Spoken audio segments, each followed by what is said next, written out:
राजस्थान वीरांगनाओं की धरती है। तब मैं सर को कह रहा था कि मैंने आज पुनः महसूस किया कि थोड़ी सी गर्मी आते लड़के पीछे जाके खड़े हो गए, लड़कियां वहीं पर बैठी थी। मैंने पुनः महसूस किया कि पूरे सांस्कृतिक कार्यक्रम में लड़कियां पूरी तरीके से छाई हुई थी। और जीतू शुरू में कह रहा था कि अल्पसंख्यक है, तो लड़कों पहले भी ज्यादा लक्षण थे नहीं पुरुषों में। माए बहनें अच्छी हुई थी अपने यहाँ की, इसलिए थोड़े ढंग के लक्षण वाले पुरुष हो गए थे। बाकी जैसे तुम गर्मी में तप तप के दूर भागे हो, जैसे कोई रूप बिखर जाएगा तुम्हारा। ऐसे क्या लगा के आए थे, कौन सी क्रीम लगाई थी तुम्हें लगा के उतर जाएगी। आजादी के 75 साल पूरे हुए हैं। भारतीय आश्रम व्यवस्था कहती है कि 75 साल के बाद में संन्यास आश्रम शुरू हो जाता है। मुझे लगता है भारतीय लोकतंत्र का संन्यास आश्रम प्रारंभ हो रहा है। संन्यास आश्रम का मतलब होता था जब व्यक्ति देश और समाज से हट जाता था, वो चिंता छोड़ दिया करता था, उसे लगता था अगली पीढ़ी सब कुछ संभाल लेगी। हमारे भारतीय लोकतंत्र अब उसी दौर में पहुंच चुका है जब उस लोकतंत्र को संभालने के लिए अब अतिरिक्त किसी बल की आवश्यकता नहीं है, वो अपने आप संभाल लेगा। हालांकि जब 15 अगस्त के ऐसे कार्यक्रम की बात की जाती है तब हमेशा आता है कि सही कार्यक्रम की ऐसी बात की जाती है तब कहा जाता है कि आजादी के बारे में बताया जाना चाहिए। मेरे से पूर्व जितने वक्ता है उन्होंने आजादी की बात बताई, लेकिन मुझे कई बार लगता है कि राजस्थान के लोगों को तो आजादी का मतलब क्या ही समझाया जाए। शंकरदान सामोर ने एक बहुत अच्छी लाइनें लिखी थी कहीं पर कि पानी रोक का ही प्याऊ नो और रज पियोड़ी रज। रज मतलब की धरती, मिट्टी। इस मिट्टी को पानी तो क्या पिलाया जाए, इस मिट्टी ने खून पी रखा है। संकय मन में समझा घर नहीं बरसे गज। बादल ये देखकर डरता है कि इस धरती ने जब खून पी रखा है तो पानी क्या पिलाऊं, इसलिए आपके बरसात थोड़ी कम करता है। आजादी का मतलब हम अक्सर ये समझ लेते हैं कि अंग्रेजों के आने के बाद में हमारा जो नेशनल मूवमेंट चला था उसे हम आजादी कहते हैं। आजादी का मतलब होता है हर उस आतियाई सत्ता का जवाब देना जो अपने लोगों पर अत्याचार करने पर तुल जाए। इन बातों पर यदि आप गौर करेंगे तब आपको लगेगा कि आपकी धरती तो शुरू से आजाद थी। आपका ही कोई एक दुर्गादास राठौड़ 30 साल तक केवल इसलिए भटकता रहा पहाड़ों के अंदर कि उसने सत्ता के आदेश को मानने से मना कर दिया। आजादी का मतलब आपको क्या समझाया जाए। आपका ही कोई एक राजकुमार था अमर सिंह जो नागौर जाके इसलिए भिड़ गया था किसी दूसरे राज्य से कि मैं मेरे किसान का तो मतीरा भी नहीं ले जाने दूंगा।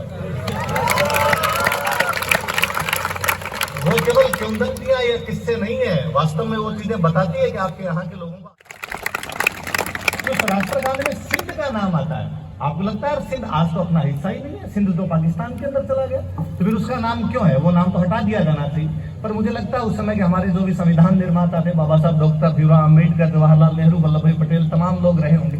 उन्होंने सोचा होगा कि आज नहीं तो कल कोई ढंग की पीढ़ी आएगी, सिंध वापस तो छीनना ही है, तो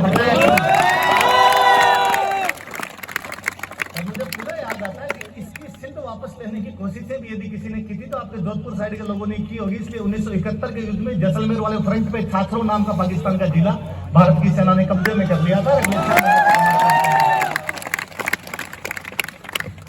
अभी मेरे वतन के लोगों मेरा फेवरेट गाना रहा, दो बहनों ने गाया, बहुत अच्छे तरीके से गाया उन लोगों ने। उसमें एक लाइन अक्सर आप बोलते हो, एक एक ने 10 को मारा। आप में से ज्यादातर लोग जानते होंगे वो लाइनें क्यों बोली गई, नहीं जानते तो मैं बता दूं। वो लाइनें इसलिए बोली गई क्योंकि आपके जोधपुर के एक मेजर शैतान सिंह थे जिन्होंने 120 लोगों की टुकड़ियों से 1300 लोग मार दिए थे। 120 into 10 करेंगे तो 1200 होंगे। वो तो एक एक ने 10 को नहीं, एक एक 11 को मार गए थे उस दिन। वो रजांगला की लड़ाई थी, 1962 का युद्ध था। कहते हैं उस रजांगला वाली पहाड़ी पर 120 गिने चुने सैनिक थे अपने। जब पीछे से आदेश मिला कि चीन की एक बड़ी टुकड़ी आ रही है, तुम्हें ये चौकी खाली करके पीछे की तरफ चला जाना चाहिए, मेजर ने बुला के अपने सैनिकों को कहा, रेवाड़ी के आसपास के सैनिक थे वो ज्यादातर, उनको कहा कि हमें वापस हटने का आदेश आया है, आप क्या कहेंगे? मैं आपका अफसर होने के नाते तो कहूंगा कि नहीं जाना चाहिए, पर यदि फिर भी कोई अफसर सैनिक आप में से कोई जाना चाहता है तो अपनी मर्जी से जा सकता है। उन तमाम सैनिकों ने कहा कि जखरानो जी का मैं बट उदयपुर, जैसा अफसर कह रहा उस तरह को मान ली जानी चाहिए, हम तमाम लोग लड़ेंगे। भारत की सेना को, भारतीय प्रशासन को कई सालों तक ये पता नहीं चला कि वो 120 लोग कहाँ चले गए। कुछ लोगों ने समझा कि शायद वो भगोड़े हो गए होंगे, कुछ लोगों ने समझा कि शायद चीन ने पकड़ लिया होगा उनको। 6 महीने बाद जब हिमालय की बर्फ पिघली, बर्फ पिघलने के बाद में गडरिया ऊपर कोई भेड़ें चराने के लिए गया, तब उसने देखा कि वहां पर कुछ लाशें पड़ी है। उसने नीचे उतर कर बताया कि ऊपर 1000-1500 के आसपास में लाशें हैं। जब जाकर देखा गया वो लाशों किसकी, तो पता चला कि लगभग 1200 के आसपास चीनी मरे पड़े थे और 120 के आसपास इंडियन सोल्जर थे। मेजर शताब्द सिंह का पैर में कुछ पेन लगा हुआ था, उनके हाथों पे जब गोलियां लग गई उन्होंने पैरों से भी गोलियां चला दी होगी। उसी शैतान सिंह चौराहे के आसपास आपकी कोचिंग है, इसलिए आपको आजादी का मतलब बताना इतना सरल काम नहीं है कि आजादी क्या होता है, आप तमाम लोग जानते हैं। अक्सर हम संविधान की जब बात करते हैं तो एक बात और करते हैं, हम कहते हैं कि संविधान हमें राइट्स देता है। मैं कहता हूं संविधान हमें कर्तव्य भी तो देता है। हमारे सीनियर स्प्रिंग बोर्ड में रहे, मेरे से भी पहले स्प्रिंग बोर्ड में थे, महेंद्र प्रताप सिंह, जिनकी 2008 में 8वीं रैंक थी। वो अक्सर हमें क्लास में किस्सा सुनाया करते थे कि इंटरव्यू में आपसे पूछा जाता है कि आप आरएस क्यों बनना चाहते हो, तो कि मैंने जवाब दे दिया वहां पर क्योंकि संविधान में लिखा है। संविधान में कहा लिखा है कि तुम्हें आरएस बनना चाहिए? उन्होंने कहा कि सर हमारे मूल कर्तव्यों का जो अंतिम मूल कर्तव्य कहता है कि प्रत्येक व्यक्ति को आगे बढ़ने का प्रयास करना चाहिए ताकि वो अपने समाज और देश सबकी भलाई कर सके। इसलिए आप आरएस क्यों बनना चाहते हो, उसका जवाब आपके संविधान में है। आपको ये ड्यूटी है, आपका ये कर्तव्य है कि आपको खुद को आगे बढ़ाना चाहिए, समाज को आगे बढ़ाना चाहिए, देश को आगे बढ़ाना चाहिए। विष्णु नागर की कहीं पर पंक्तियां थी कि किसी सपने के लिए नींद चाहिए, नींद के लिए थकान चाहिए। कहने का मतलब है कोई भी काम इतना डूब कर किया जाए कि इतने थक जाओ कि नींद अपने आप आए।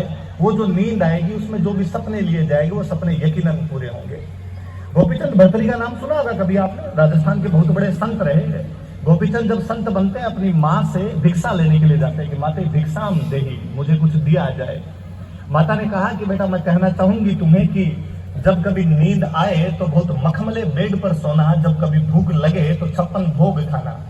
गोपीचंद मुस्कुराए और कहा माते मजाक नहीं करनी चाहिए, इस समय जब मैं संन्यास ग्रहण करने जा रहा हूँ, सन्यासी व्यक्ति के जीवन में रूखा सूखा भोजन होगा, मिलेगा भी नहीं मिलेगा नहीं पता, मुझे 56 भोग कहाँ मिलेंगे, मखमले बेड उसे कहाँ पर मिलेंगे।